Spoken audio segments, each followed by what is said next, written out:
I'm Eric Chang. And I'm Daniel Hellman, and together we make Hellman Chang. And here we are in our new factory in Dawsonville, Georgia.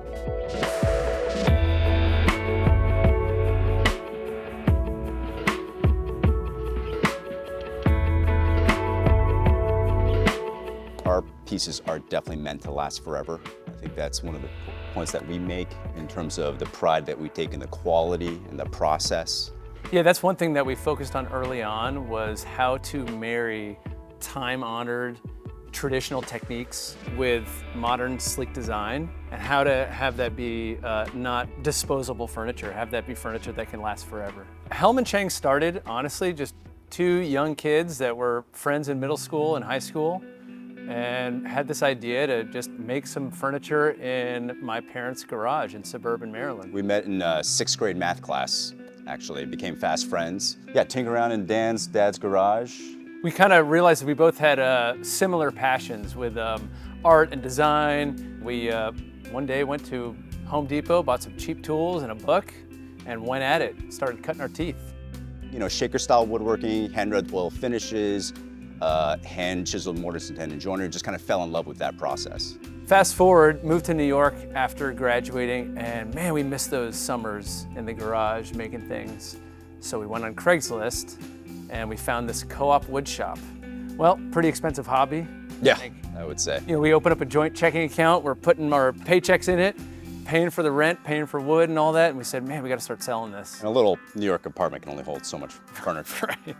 Company grew, we got some accolades, a lot of press, started hiring employees, opened up our own co-op wood shop because we outgrew the one that we were in, and kind of just grew and grew and grew, and then we were just busting at the seams. Yeah. It was time to really set up a place that we could, stake our flag in the ground, call our own, and that's what led us to Georgia. We were maxing out at around 16,000 square feet in Brooklyn. Across two shops. Across two shops. Which was its own challenge. Yes, So. yes. And as romantic as Brooklyn was, it was really prohibiting our growth and allowing us to meet our growing customer demand. Literally, every piece of furniture would have to bounce its way 30 minutes through pothole-filled streets in Brooklyn to make it to our finishing shop, whereas now we can roll it right through the hallway.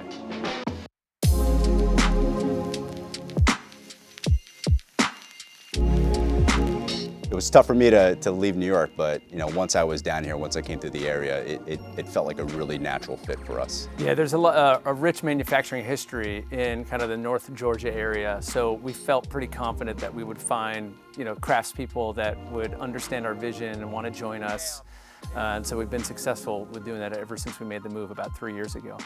Yeah, I think something that has stayed the same since moving from Brooklyn really is the core goal of the company, right? Which is to be proving to the international design community that the best made furniture in the world and the best service in the world can come from America. I think that was one thing that was extremely uncompromising when we decided to make the move down here, and that's something that continues to drive the people that work with us every single day. I mean, I think one thing I miss about Brooklyn and New York is the energy. I mean, there's nothing like that in the world. But that's where Dan and I kind of laid our roots in the beginning, and I think that New York has instilled that within us. We've kind of brought that down to Dawsonville, Georgia, and we just hopefully have instilled it within the people here. I mean, I don't think we could have started our company anywhere else. Great place to start, but Georgia's a great place to grow.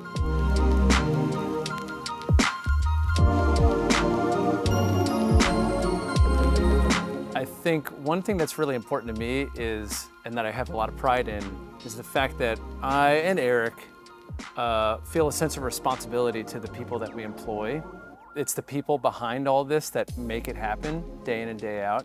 And the fact that, this is their primary career, this is not just a job, that we've created a company that they are willing to and excited about coming to work every day. I mean, it's a big responsibility, but it's also extremely rewarding.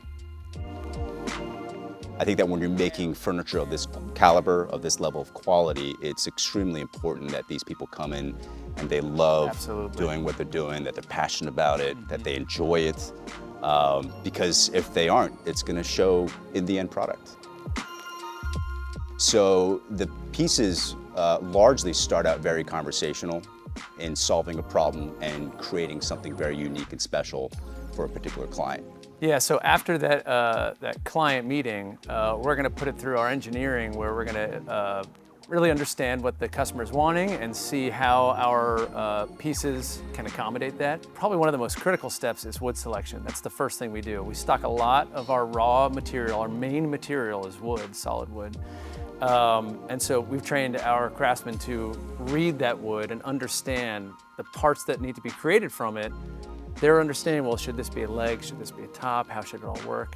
And that's very critical. You can't really make a good tomato sauce with rotten tomatoes. So you got to start with primo materials at the beginning.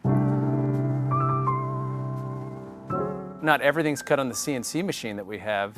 In fact, quite a lot of parts we're using our classical woodworking machinery, things you might remember from shop class, like your bandsaw, table saw, joiner, planer, hand chisels. So much work still has to be done at the bench.